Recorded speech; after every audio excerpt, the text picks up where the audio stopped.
What's up guys, MKBHD here, and welcome back. We had a little bit of a break there. A lot has happened since that K20 Pro video a week and a half ago. Number one, we've finished shooting Retro Tech Season 1, so it's now in the editing process, which is really exciting. And number two, the channel just rolled over 9 million subscribers, which is incredible, so thumbs up for that. And number three, Samsung just got on stage and unveiled their two new phones, Samsung Galaxy Note 10 and Galaxy Note 10.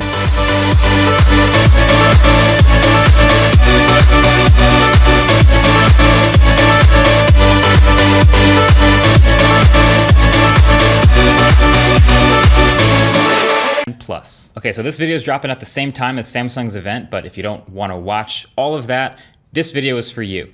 I got hands-on time with Samsung's two new Galaxy Notes, and I have some thoughts. So first of all, the Galaxy Note has always been Samsung's do-everything maximum overkill phone for power users, you know? But now that there's two phones, I've kind of found there's this interesting relationship between the two where the Note 10 Plus is still the do-everything phone, with one exception. But then the Note 10 is a sort of awesome phone for most people type of phone. I'll show you what I mean. So the new design, first of all, I really like it. They're leaning into this boxier look. The display goes right up to the edges. There's almost no top or bottom bezel at all, and the screen has this curve on both of the sides that really make it feel like almost entirely screen. It's super immersive, especially the corners. It gets crazy close to the corners and doesn't round them too much. So I love the way this phone looks and feels in the hand, as cliche as that sounds. But even though I kind of like the flat screens more, this is a nice phone design.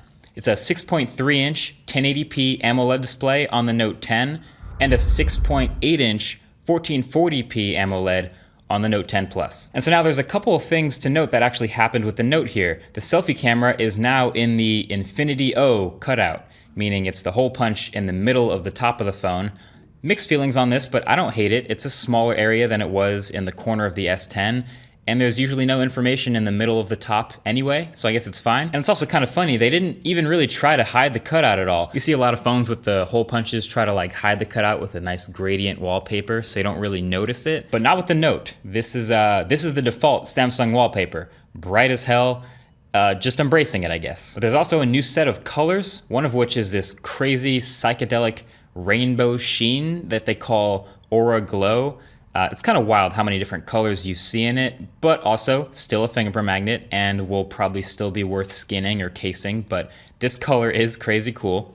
And the fingerprint reader to Note has moved quietly underneath the display glass to match the Galaxy S10. But it's not all amazing.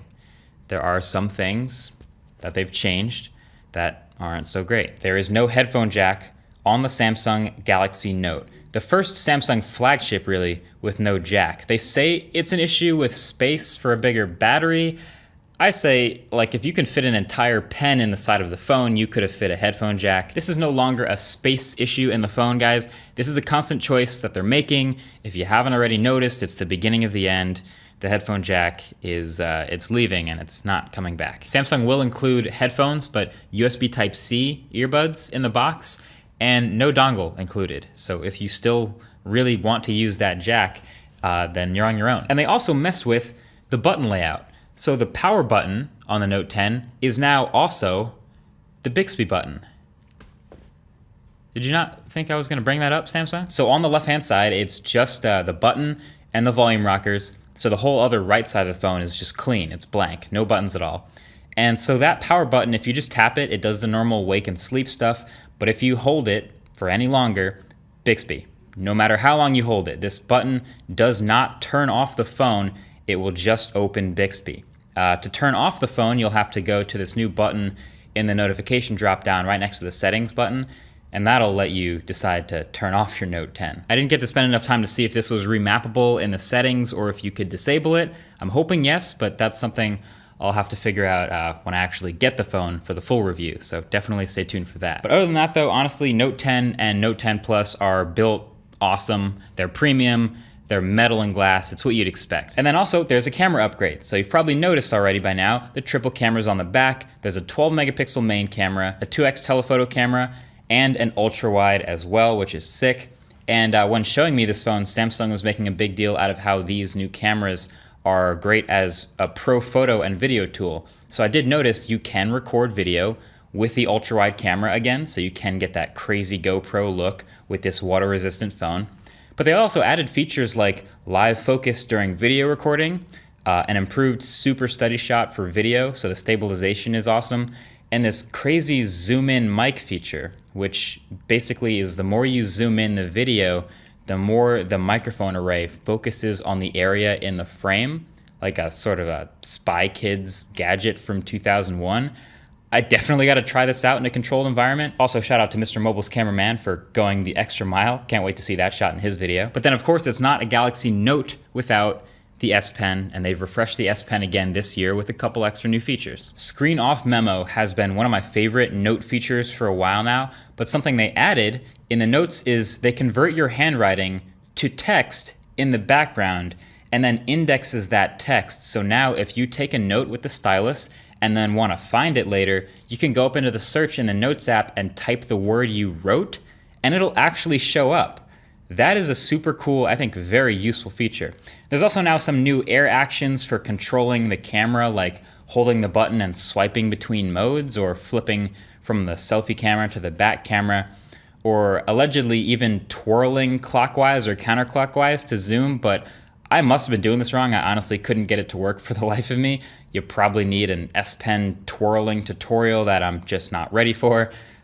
File these in the gimmicks folder, please. But around that, One UI on these Samsung phones is definitely going to help on the bigger screens because of all the improvements to the one-handedness, and there's even a couple extra new features like a native screen recorder too on the Galaxy Note. But overall, yeah, it'll look similar to the Galaxy S10, as you can already see, with the flatter, colorful look we've seen for a while now.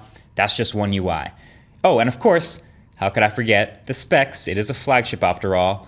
Boom, you're looking at pretty much all top of the line, and a 25-watt fast charger that comes in the box, which is great, and a really solid battery on that Note 10 Plus. Look, the Note 10 and 10 Plus are looking like pretty great phones, but there's something I want you to notice. If you've paid attention throughout this video, you've probably noticed there's a bunch of little things that are different between the 10 and 10 Plus that push you towards the 10 Plus. And by you, I mean the power user. You know, of course, the larger screen and larger battery, that's obvious with the bigger phone, but also the Note 10 is 1080p and the Note 10 Plus is 1440p. There are 3 standard colors, but there's an extra 4th fancy blue color just for the Note 10 Plus. There's gonna be a 5G version of the Note launching later this year, and it will only be 5G for the Note 10 Plus. You max out at 8 gigs of RAM on the 10, or you can get 12 gigs of RAM on the 10 Plus. There's 256 gigs of storage on the 10, or up to 512 gigs of storage on the 10 Plus. And the microSD card expansion slot is only on the 10 Plus. And then on top of that, the 10 Plus is the only one that supports the crazy 45-watt super fast charging. The brick is sold separately, but that would be some crazy fast charging to be able to use that. Even with the 3 cameras, they both have triple cameras, but if you look closely, the 10 has just the 3 cameras and a flash, while the 10 Plus has a bunch of additional depth sensors for good measure. Now, does all this somehow mean the Note 10 is bad or lacking? No, it's still 8 gigs of RAM and 256 gigs of storage, and the Snapdragon 855 and 400 PPI, even though it's 1080p, is still great. It's more than most people alive need right now. But it's those extra little things on top of all of that, especially the battery, that big battery, that make the Note 10 Plus the king of the hill, the flagship that they want your power users to go out and spend extra on. So the Note 10 starts at $949, and the Note 10 Plus starts at $1,099. That's the gap. But here's my take. I'm gonna review both, so I'm gonna go get them both in hand. I think this might be the first time I actually really like the smaller phone as far as feel in the hand over the bigger one. I think, we'll see. And honestly, the one thing I wish they did that they didn't with the Note, if they really wanted it to make the everything phone for 2019, is a high refresh display. You know, a 90 hertz or even 120 hertz display.